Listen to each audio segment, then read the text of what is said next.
Everyone, welcome back to our YouTube channel law forever. So जिसने अभी अभी तक हमारा चैनल को सब्सक्राइब नहीं किया है तो सबसे पहले वो सब्सक्राइब कर दे, बेल आइकन को दबा दें ताकि जितनी भी नई वीडियोज़ आए उनका आपको नोटिफिकेशन मिलता रहे और आप इजीली अपनी स्टडीज़ को आगे आगे फॉरवर्ड करते हैं, ठीक है ना। सो नाउ हमने बेल्जियम की स्टोरी को कर लिया था। बेल्जियम में हमने क्या पढ़ा था कि जो उनकी गवर्नमेंट थी उन्होंने बहुत अच्छा एकोमोडेट किया था, एक इनोवेटिव स्टेप उठाया था कि जो डिफरेंट डिफरेंट सोशल ग्रुप्स हैं वो एक ही कंट्री में एक साथ कैसे रहें। तो उन्होंने क्या कर दिया था, पावर को शेयर कर दिया था कि उन्होंने अलग अलग सोशल ग्रुप के रिप्रेजेंटेटिव्स बना दिए थे ताकि किसी भी एक मेजोरिटी ग्रुप की बात वहाँ पर ना मानी जाए, ठीक है ना। अब हम बात कर रहे हैं श्रीलंका की। तो अगर हम बात करें श्रीलंका को, तो श्रीलंका क्या है, Sri Lanka is a island nation है जो कुछ ही दूरी पर है किससे, तमिलनाडु के साउथर्न कोस्ट से। देखिए, ये मेरा इंडिया है, यहाँ है मेरा साउथ, ये ईस्ट, ये वेस्ट और ऊपर मेरा नॉर्थ, ठीक है ना। यहाँ पड़ता है मेरा तमिलनाडु, तमिलनाडु से कुछ ही दूरी पर ये मेरा, क्योंकि वाटरी सरफेस है तो यहीं पर एक मेरा आइलैंड पड़ता है जिसको हम बोलते हैं श्रीलंका। क्लियर। श्रीलंका में क्या है, Sri Lanka has a diverse population.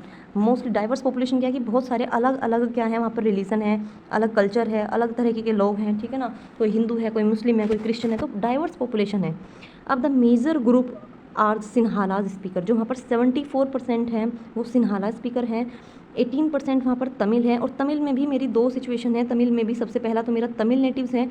Tamil natives कौन होंगे, मेरे तमिल नेटिव्स मेरे वो हैं जो तमिल के ही रेजिडेंट हैं, जो तमिल में ही रहते हैं। और दूसरा जाते हैं मेरे इंडियन तमिल्स कौन है, जो बेसिकली रेजिडेंट तो इंडिया के थे लेकिन एज अ टी वर्कर जो थे वहाँ पर वो तमिल में गए थे और वहीं पे बस गए थे। उसकी वजह से क्या हुआ था, वहाँ पे इंडियन तमिल्स बोला जाता है, ठीक है ना।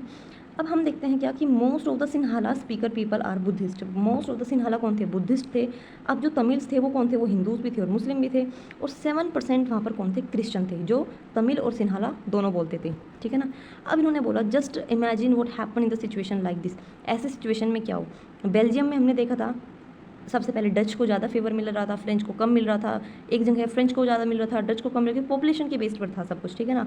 लेकिन यहाँ पर क्या हुआ, अगर हम यहाँ पर मेजोरिटिज़म देखें श्रीलंका की, तो यहाँ पर क्या हुआ, झगड़े की एक्चुअल वजह क्या थी। इन्होंने कहा कि Sri Lanka has emerge an independent country in 1948 में उसको हमने इंडिपेंडेंट कंट्री घोषित कर दिया था, ठीक है ना। एंड जो लीडर्स थे, and the leaders of the Sinhalas community sought to secure dominance over the government by virtue of their majority। अपनी मेजोरिटी की वजह से क्या हुआ था, जो गवर्नमेंट थी वो हमेशा किसके फेवर में रहती थी, सिन्हाला ग्रुप के फेवर में रहती थी, जिसकी वजह से क्या हुआ था, democratically elected government adopted a series of majoritarian measures to establish Sinhala supremacy. तो उस टाइम पर क्या हुआ, सिन्हाला को सुप्रीमेसी इस्टेब्लिश करने के लिए वहाँ पर क्या कर लिया उन्होंने, गवर्नमेंट ने अडोप्ट कर लिया मेजोरिटेरियन मीजर को। मतलब कि इन 1956 में एक एक्ट पास किया गया जिसने सिन्हाला को क्या कर दिया, ऑफिशियल लैंग्वेज बना दी। कोई सी भी ना तमिल को उन्होंने किया, वहाँ पर क्या हुआ, सिन्हाला को खाली ऑफिशियल लैंग्वेज बनाई गई, जिसकी वजह से क्या हुआ, डिसरिगार्डिंग तमिल, जिसकी वजह से तमिल क्या हुआ, डिसरिगार्ड हो गई, गुस्सा आ गया उनको एक तरीके से। वो थोड़ा गवर्नमेंट से इस चीज़ को लेकर क्या हुआ, गवर्नमेंट से खफा हो गए। अब बात आती है the government followed preferential policies that favoured Sinhalese applicant for the university position and the government jobs. अब उन्होंने क्या कर दिया, गवर्नमेंट ने फॉलो की कुछ पॉलिसीज़ जो खाली सिन्हालाज के फेवर में थी, किस चीज़ को लेकर, गवर्नमेंट जॉब्स को लेकर या कोई भी अदर यूनिवर्सिटी पोजीशन मतलब एडमिशन्स को लेकर थी। अब वही बात कर दी उन्होंने कि अगर कोई भी दो पोस्ट निकलती है, एक में तमिल्स हैं एक में सिन्हाला हैं, और उनमें से किसी एक को जॉब मिलनी है तो सिन्हाला को ज़्यादा वो जॉब जो है वो सिन्हाला को मिल जाएगी। वो वाली सिचुएशन वहाँ पर क्रिएट हो गई। तीसरी इकाई की एक न्यू कॉन्स्टिट्यूशन स्टैपुलेट किया गया, जिसमें उन्होंने खाली स्टेट ने क्या कदम उठाए कि वो प्रोटेक्ट कर सके और फोस्टर कर सके, किसको बढ़ावा दे सके, बुद्धिज़्म को। और बुद्धिस्ट कौन थे वहाँ पर, सिन्हाला। तो यहाँ इस चीज़ से भी हमें क्या लगा कि वो सिन्हाला को ही क्या करते थे, फेवर में रखते थे। अब बेसिकली क्या हुआ, all these government measures coming to one after the other gradually increase the feeling of alienation among the Sri Lanka Tamils. अब क्या हुआ, ये सारी चीज़ जो एक के बाद एक हो रही थी गवर्नमेंट के द्वारा, उन्होंने श्रीलंकन तमिल्स को अलाइनेट कर दिया। वो बहुत ज़्यादा इस चीज़ को लेकर क्या हो गए, बहुत ज़्यादा एक तरीके से गवर्नमेंट से खफा हो चुके थे।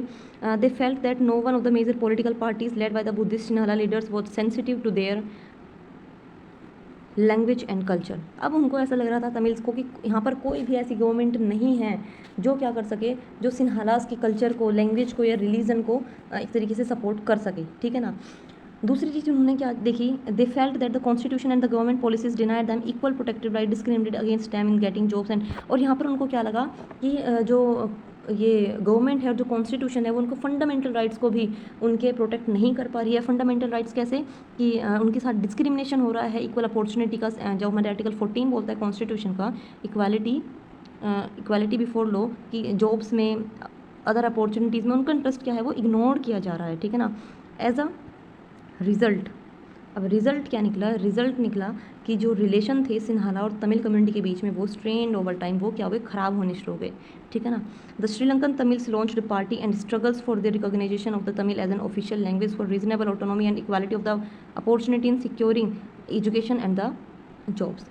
अब इन्होंने क्या किया, इन्होंने अगेंस्ट गवर्नमेंट स्टेप्स उठाए और अपनी खुद की पॉलिटिकल पार्टी बनाई, जिसमें उन्होंने क्या किया, उन्होंने डिमांड की कि जो तमिल है उसको ऑफिशियल लैंग्वेज बनाया जाए, ठीक है ना। और उन्होंने क्या बोला, and for the reasonable opportunity for regional autonomy and equality of opportunity in securing jobs but their demand for more autonomy. उन्होंने क्या बोला था कि इनको अपॉर्चुनिटी, इक्वल अपॉर्चुनिटी मिलनी चाहिए जॉब्स में, एडमिशन्स में, जैसे सिन्हालास को मिल रही है। एक सेपरेट गवर्नमेंट हमारे लिए भाई बनाओ ताकि हम वो हमारे कल्चर का, हमारे रिलीजन का ध्यान रख सके। तमिल को क्या करो, एक ऑफिशियल तमिल को भी एज अ ऑफिशियल लैंग्वेज आप करो। लेकिन इन सारी चीज़ों ने क्या किया, गवर्नमेंट ने क्या कर दिया, उनकी डिमांड को for not on provinces polluted by the repeatedly denied, उनको क्या करा, डिनाई कर दिया।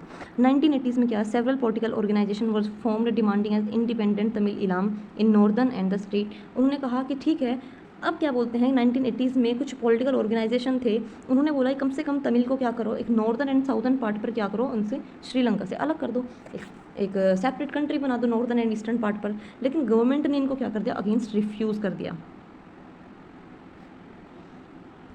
उनको दोबारा से क्या कर दिया, रिफ्यूज़ कर दिया, जिसकी the distrust between the these two community become wide spread conflict, जिसकी वजह से क्या हुआ, इन दोनों कम्युनिटी की, इन दोनों सोशल ग्रुप्स के बीच में क्या हो गया, बहुत ज़्यादा खतरनाक कन्फ्लिक्ट हुआ, और जो क्या हुआ, सिविल वॉर में चेंज हो गया।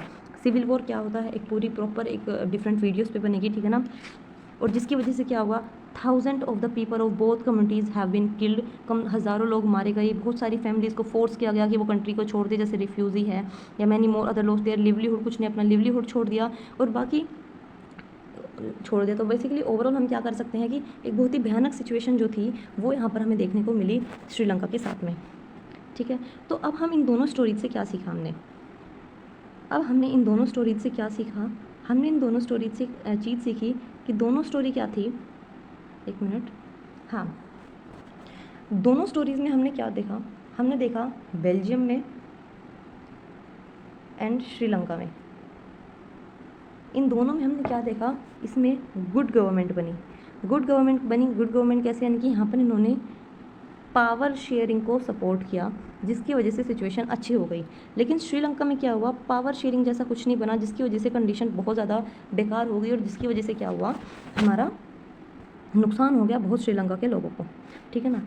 अब हम देखते हैं, एक बहुत ज़्यादा हमारे यहाँ पर क्वेश्चन उठता है हमारे माइंड में कि why the power sharing is desirable. आखिर पावर शेयरिंग डिज़ायरेबल क्यों है, पावर शेयरिंग क्यों आनी चाहिए, क्यों डिज़ायरेबल है, ठीक है ना। तो बेसिकली अगर हम देखें तो हम दो तरीके से इस चीज़ को देखते हैं। वो हम जो भी मोस्टली जो पावर शेयरिंग डिज़ायरेबल है क्यों है, वो सारी चीज़ हम पढ़ेंगे नेक्स्ट वीडियो में, नहीं तो वीडियो हो जाएगा बहुत ज़्यादा लंबा, है ना, और आपको फिर पढ़ने में भी दिक्कत होगी। So thank you so much. कोई भी दिक्कत हो तो आप कमेंट सेशन में आप पूछ सकते हैं, कुछ भी वर्ड ना समझ आए तो भी आप बता सकते हैं, आप पर्सनली मुझे मैसेज भी कर सकते हैं, वो मैं आपको लिंक दे दूँगी अपनी फेसबुक पेज का, ठीक है ना, वहाँ जाकर आप नोट्स भी कलेक्ट कर सकते हो।